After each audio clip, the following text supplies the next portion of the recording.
नमस्कार, मैं मोहम्मद आसिफ और आप देख रहे हैं SPNI न्यूज़। ठीक पंजाब की तरह राजस्थान में भी अब वो हलचलें शुरू हो गई हैं। ठीक जिस तरह कैप्टन अमरिंदर को लेकर नाराज़गियां अंतर्कलह चल रही थी, ठीक उसी तरह अब राजस्थान में उठापटक की खबरें आनी शुरू हो गई हैं। पहले प्रियंका गांधी से मुलाकात हुई, फिर राहुल गांधी के घर पर बैठकें हुई और अचानक आज राजस्थान के मुख्यमंत्री अशोक गहलोत कांग्रेस के अध्यक्ष सोनिया गांधी से मुलाकात करने के लिए चले गए। ऐसे में सवाल ये है कि क्या, और आज मंत्रिमंडल का विस्तार होने पर भी मंथन होने वाला है, तो ऐसे में सवाल ये है कि क्या चुनाव से पहले ही अशोक गहलोत की पत्ता कट जाएगी। सवाल ये भी है कि क्या सचिन पायलट का रास्ता आसान हो गया है मुख्यमंत्री बनने का। ये सवाल इसलिए क्योंकि प्रियंका गांधी, राहुल गांधी ज़्यादातर सचिन पायलट के समर्थन में ही बात करते नजर आ रहे हैं। इन्हीं तमाम सवालों पर बातचीत करेंगे। अनुजा इस वक्त मेरे साथ मौजूद है। अनुजा, आपका बहुत बहुत स्वागत है। सबसे पहले सवाल यहाँ से शुरू करते हैं कि जो चीज़ हम और आपने लगातार 200 डिबेट कर चुके होंगे सिर्फ और सिर्फ पंजाब के मुद्दे पे, कैप्टन अमरिंदर का इस्तीफा भी हो गया, यही चीज़ें, यही तमाम ड्रामा राजस्थान में भी शुरू हो गया। क्या आपको लगता है कि चुनाव से पहले अशोक गहलोत का पत्ता कटने वाला है, सचिन पायलट का किस्मत चमकने वाला है?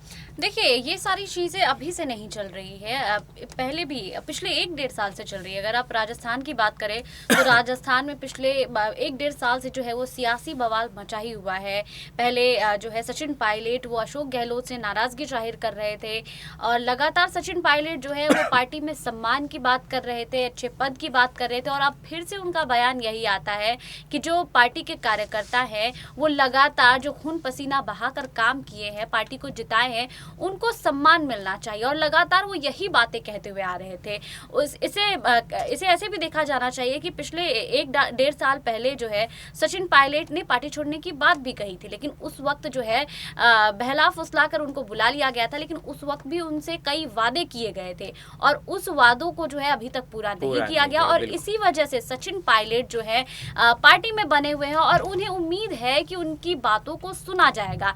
लेकिन इस चीज पर गौर करने की जरूरत है कि सचिन पायलट जब पहले राहुल गांधी और प्रियंका गांधी से मिलना चाहते रहे थे, उस वक्त उनकी मुलाकात नहीं हो पाती थी, लेकिन अब ये चीजें जो है बहुत अलग हो गई है। अब सचिन पायलट जो है वो राहुल गांधी से भी मुलाकात करते हैं, प्रियंका गांधी से भी मुलाकात करते हैं और पार्टी हाईकमान अब उनकी बातों को सुनती भी है। तो कह सकते हैं कि पंजाब में जैसा हुआ है वो सारी चीजें अब आपको राजस्थान में भी देखने को मिलेंगी, राजस्थान में भी देखने को मिल सकती है। लेकिन सवाल ये है अनुजा, 16 अक्टूबर को CWC की मीटिंग हुई। अशोक गहलोत ने उस टाइम पे भी कहा था कि राजस्थान में सब कुछ ठीक नहीं है, इसका रास्ता निकालना बहुत ज़रूरी है, मसले का हल करना बहुत ज़रूरी है, लेकिन सुना नहीं गया। आलाकमान ने नज़रअंदाज कर दिया उसी तरह से जिस तरह से नवजोत सिंह सिद्धू के नखरे को करते आ रहे हैं। लेकिन आज फिर अशोक गहलोत मुलाकात करने के लिए गए। क्या आपको लगता है कि जो जिस उम्मीद से, जिस मसले को लेकर जा रहे हैं वो सोनिया गांधी उसको हल कर पाएंगे? देखिए, इस चीज़ को समझना होगा कि अशोक गहलोत जो है वो सोनिया गांधी के काफ़ी करीबी माने जाते हैं और इसी वजह से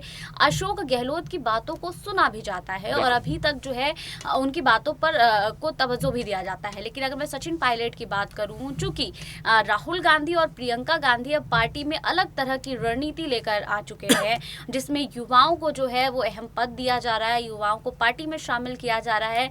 इसका जीता जाता एग्जाम्पल आपको पंजाब में देखने को मिल जाएगा कि चरणजीत सिंह चन्नी को मुख्यमंत्री बनाया गया, वो भी युवा है। तो ये चीज़ मुझे ऐसा लग रहा है कि राजस्थान में भी देखने को मिलेगा, क्योंकि सोनिया गांधी जो है अभी रणनीति इतने सही तरीके से नहीं बना रही हैं, क्योंकि उनकी तबियत जो है अब धीरे धीरे खराब रहने लगी है। तो अब ये सारी जो बागडोर है कांग्रेस की वो राहुल और प्रियंका के हाथों में है। तो ये दोनों अब इनकी मुलाकात जो है वो सचिन पायलट से बैक टू बैक हो रही है। तो ये कह सकते हैं कि सचिन पायलट को पार्टी में जो है एक अहम पद दिया जरूर जा सकता है। लेकिन वही बात करूं मैं अशोक गहलोत की, तो अशोक गहलोत की बात अब कहीं ना कहीं नहीं सुनी जा रही है, उनको नजरअंदाज किया जा रहा है, नजरअंदाज किया जा रहा है। लेकिन एक सवाल अगर अनुजा मैं आपसे पूछूं तो मुझे पता है कि इसका जवाब आपसे बेटर कोई दे नहीं पाएगा। थोड़ा सा सवाल लंबा, इसको पहले समझते हैं।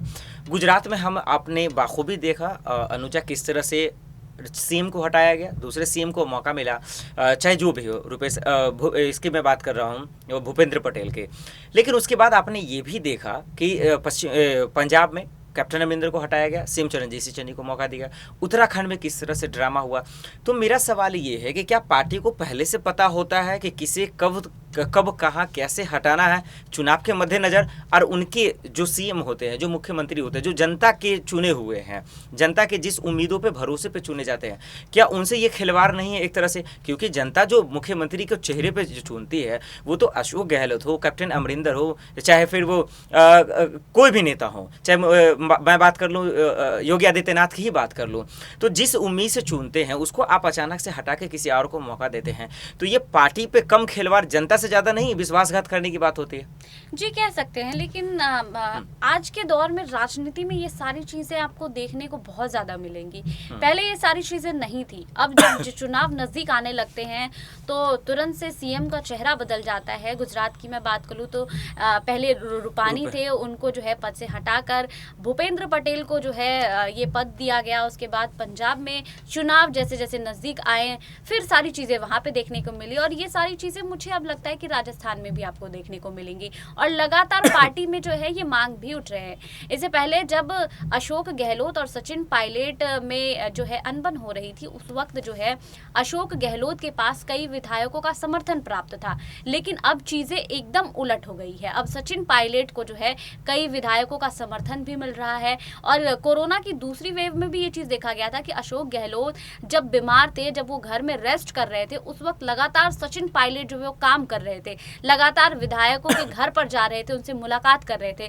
तो उन दिनों में भी सचिन पायलट ने खुद को जो है वो मजबूत किया है, लोगों का समर्थन पाया है। तो अब वही चीज़ जो है पार्टी हाईकमान भी देख रही है, वही चीज़ देख रही है। लेकिन सवाल ये है, एक दो सवाल है अनुजा, एक बड़ा सवाल है आपसे, एक छोटा सवाल आखिरी में।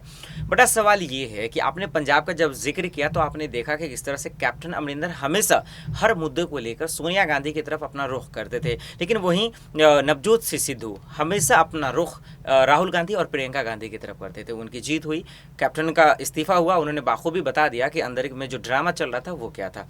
ठीक उसी तरह मैं बात कर रहा हूँ कि अभी राजस्थान को लेकर जो ड्रामा चल रहा है वो वही है। अशोक गहलोत जो एक बुजुर्ग तजुर्बेकार हैं, ओल्ड भी हो चुके हैं, बुजुर्ग हो चुके हैं, जिस तरह से कैप्टन अमरिंदर को कहा गया, तो वो सोनिया गांधी की तरफ रुख करते हैं। लेकिन वही सचिन पायलट की बात करें तो राहुल गांधी, प्रियंका गांधी, सेम प्लेटफॉर्म चल रहा है। तो क्या मान लिया जाए कि यहाँ भी भले ही बहस चल रही, कुछ दिन भी राजस्थान में किसी दिन भी बड़ा कुछ हो सकता है, लेकिन मान लिया जाए कि सचिन पायलट ही मुख्यमंत्री बनेंगे? देखिए, लेकिन इस चीज़ को यहाँ पर समझना होगा कि नवजोत सिंह सिद्धू और सचिन पायलट में काफ़ी फर्क है। नवजोत सिंह सिद्धू लगातार जो है वो कैप्टन अमरिंदर पर निशाना साध रहे थे, लगातार उन पर दबाव बना रहे थे। उसके बाद चरणजीत सिंह चन्नी वहाँ के मुख्यमंत्री बने, उसके बाद भी सिद्धू जो है दोबारा से उसी रोल में आ गए और अब चन्नी पर निशाना साध रहे हैं। लेकिन सचिन पायलट में ये सारी चीज़ें एकदम उलट है। सचिन पायलट कभी भी अशोक गहलोत पर जो है वो डायरेक्टली निशाना नहीं साधते, बहुत शांति से बहुत आराम से वो काम लेते हैं और अपनी बातों को जो है वो हाईकमान के समक्ष रखते हैं, या फिर ये कहे कि धीरे धीरे जो है वो अपना एक ग्रुप बना रहे हैं जिसमें कई विधायक जो है वो उनके साथ आ रहे हैं। तो ये चीज़ें ज़रूर कह सकते हैं कि जो मंत्रिमंडल विस्तार है राजस्थान में बहुत समय से जो अटकी हुई है, अब उसको भी हवा दी जा रही है। लगातार बैठकें चल रही हैं, प्रियंका ने अशोक गहलोत से मुलाकात की है। तो ये सारी चीजें जो है इससे पहले भी देखा गया था, और एक बार फिर से ये चर्चाएं अब तेज हो रही है कि मंत्रिमंडल विस्तार जो है वो बहुत जल्द हो सकता है। एक छोटा सा और आखिरी सवाल अनुजा आपसे, अब वो ये, सचिन पायलट का किस्मत चमकने वाला है या उनके सपने पे फिर से पानी फिर जाएगा, क्या लगता है आपको? देखिए, अगर मैं बात करूं सचिन पायलट की, तो इससे पहले भी जो ये सारी चीज़ें जो है होती हुई नजर आई थी, लेकिन इस बार का जो माहौल है वो काफ़ी अलग है। इस बार सारी चीज़ें जो है वो सचिन के फेवर में है। एक तो उन्हें कई विधायकों का समर्थन प्राप्त है, जैसा कि मैं कह रही हूँ, और दूसरा कि लगातार पार्टी हाईकमान उनकी बातों को भी सुन रही है। तो इस चीज़ को समझना होगा कि बहुत समय तक उन्होंने सब्र किया है, और कहते हैं कि सब्र का फल मीठा होता है। तो जी जरूर कह सकते हैं कि सचिन पायलट को अब खुशखबरी मिलने वाली है। एग्जैक्टली, तो अनुजा ने बाखूबी बताया है, बिल्कुल सब्र का फल मीठा होता है। देखते हैं आखिर इन तमाम नेताओं के सब्र में किसका फल मीठा होता है। बहुत बहुत शुक्रिया अनुजा हमें इन तमाम सवालों का जवाब देने के लिए। फिलहाल के इतना ही, बाकी खबरों के लिए देखते रहें SPN9 न्यूज़। नमस्कार।